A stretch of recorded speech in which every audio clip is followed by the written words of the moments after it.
Number 6 Shahrukh Khan, த hitter, த finisher. Shahrukh கான்ட்டேருந்து இன்னும் எதிர்பார்ப்போம்.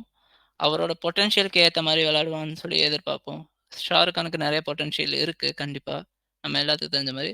Number 6க்கு அடுத்து number 7 Tewatia, number 8 Rashid Khan, number 9 Sai Kishore. Batting depth வந்து அவ்ளோ இருக்கு குஜராத் டைட்டன்ஸ்க்கு.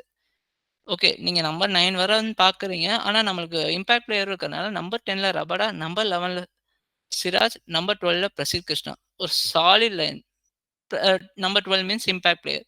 மோஸ்ட்லி பிரசித் கிருஷ்ணா உள்ள கொண்டு வந்துட்டு இங்க உட்காராதுன்னா சாய் சுதர்ஷன் மோஸ்ட்லி சாய் சுதர்ஷன் தான் இம்பாக்ட் பிளேயரா போவாரு. இல்லன்னா வேற யாராச்சும் டெவாட்டியா கூட கொண்டு வந்துப்பாங்க. ஏன்னா டெவாட்டியா ஆக்சுவலி பேட்டரா தான் ப்ளே பண்றாரு. இத தவிர உன்னோட ஆமா. சேஞ்சஸ் எதுவும் இருக்குன்னு சொல்லியா? மேபி அவங்க ஆக்ஷனுக்கு என்ன போவாங்கன்னா, எனக்கு தெரிஞ்சு கிளென் பிலிப்ஸ்க்கு ஒரு பேக்கப்பாவும், ரபடாக்கு ஒரு பேக்கப்பும் போவாங்க. ஏன்னா கொயர்ச்சி விட்டுருக்காங்க.